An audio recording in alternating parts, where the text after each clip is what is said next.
name is Kristen. Not an alcoholic, however, I was raised in a 12-step program. From the ages of 9 to about 15 and a half, my mother was in active sobriety. So not only was I raised by a mother in active recovery, I was raised by a whole village of people in active recovery. And let me tell you, to this day, there are no better people on the planet to surround yourselves with than those in active recovery. I sometimes wish that there was a meeting for me to go to that wasn't Al-Anon. I'll be honest, I've never really found my place in Al-Anon. I need to talk today about a controversial subject, and that is the subject of God. If you don't know about the 12 steps, the first step is to admit that you are powerless. In AA, you are powerless over alcohol.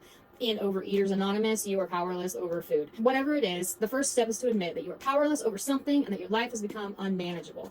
The second step is coming to believe that a power greater than yourself can restore you to sanity. Now, when we talk about God, that can get a little touchy for people. So today, I don't want to do a meditation. What I do want to do is read to you a little excerpt from Chapter 4 of what we call the Big Book, so that you can understand a little bit more about how my relationship with God, with a higher power, came to be. This chapter is called We Agnostics. Lack of power. That was our dilemma. We had to find a power by which we could live, and it had to be a power greater than ourselves, obviously.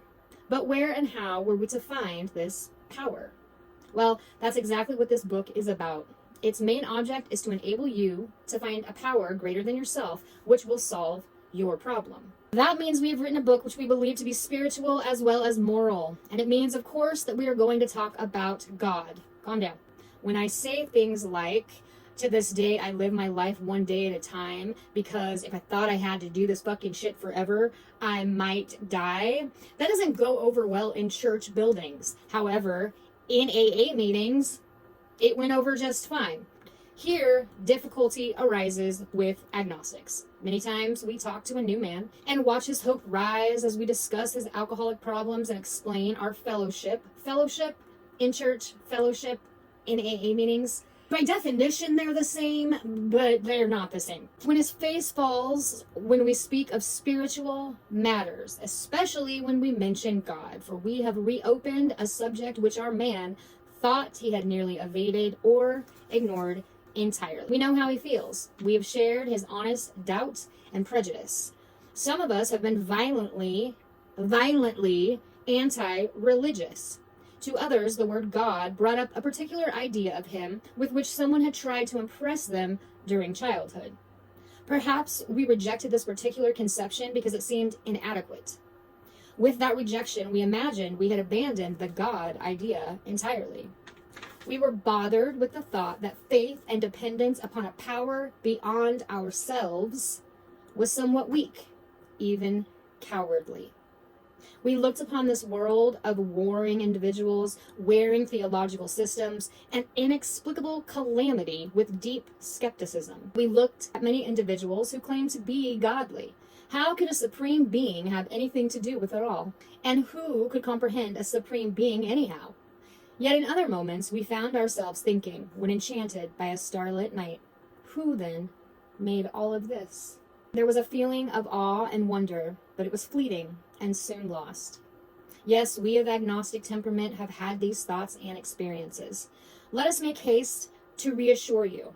We found that as soon as we were able to lay aside prejudice and express even a willingness to believe in a power greater than ourselves, we commenced to get results, even though it was impossible for any of us to fully define or comprehend that power, which is God.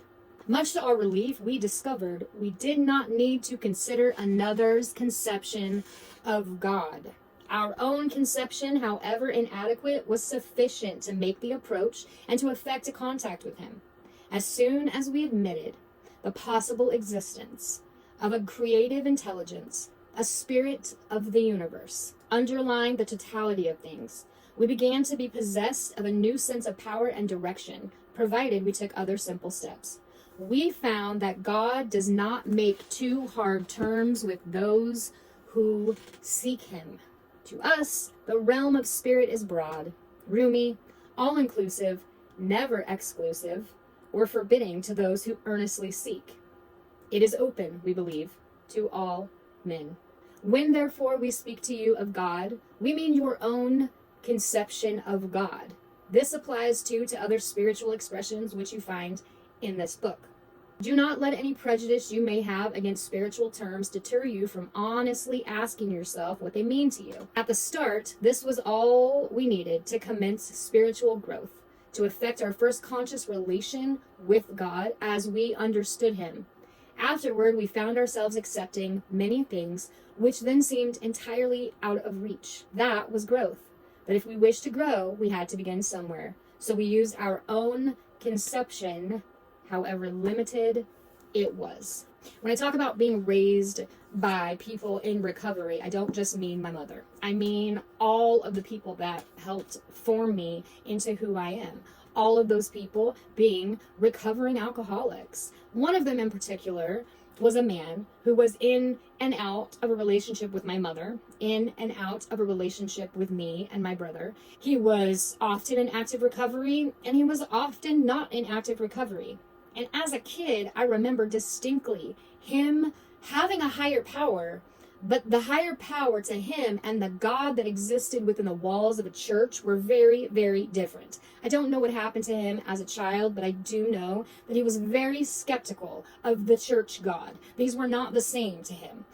So when I grew up, and I didn't really have to go to AA meetings anymore, because again, I'm not an alcoholic, the thing that bothered me when I went out into the real world is that I thought that the God I was going to find in church was the same God that I was going to find within the walls of that little building in Oildale, California. It was not. It was hard for me for a lot of years to reconcile the God that I had come to believe could restore me to sanity on a daily basis and the God that was preached about from pulpits. They didn't seem to match up. That God was scary, and my God was gentle. My God was just there.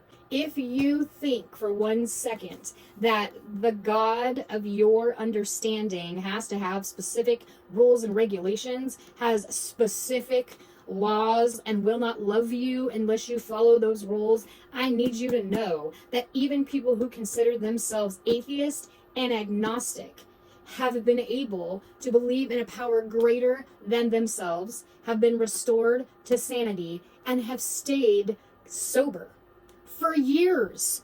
Some of the grown-ups in my life had been sober for a year. Some of them had been sober for 30 years and never stepped foot in a church because, fill in the blank, religious trauma, parental trauma, any kind of trauma you can imagine. I mean, trauma kind of goes hand in hand with alcoholism, correct? I believe so. I want you to know that the prayer that I pray every single day is called the Serenity Prayer. God, grant me the serenity to accept the things I cannot change, the courage to change the things I can, and the wisdom to know the difference. Is that praying to the God of the Bible? Sure, because I now believe in the Bible. Is that praying to a higher power the way I understand him? Absolutely, because the God of the Bible these days is also the God that I always knew. There's a saying in 12-step programs: if you ever think that God has abandoned you, you need to remember that you are the one who moved. So if I ever feel far away from God, it is not God who is to blame. It is usually me, because I have moved. And when I look around, I seem to go, oh, there you are, exactly where I left you. Anyway, I wanted to share that from this book, which is from the late 80s, early 90s. It's not even the newest edition. This particular copy I've had since the late 80s, early 90s, when my mom was sober. My mom, my dad, both active addicts. They're a hot mess, I'll be honest with you. But also in the spirit of late 80s, early 90s, let's just take a moment to appreciate these earrings, which are very much 80s jazzercise Reeboks. This slap bracelet also goes with the theme. Pam. And these little jelly bracelets, these are from a company called Radically Retro. I'll link it in the bottom because everybody should own a pair of Reeboks with the straps. I love these without a shadow of a doubt. Thank you for listening. I would like for you to like, share, and follow. But most importantly, I want you to, as they say in the program, keep coming back. I love you. I love you. And I love you. And I love you. And I love you. Keep coming back.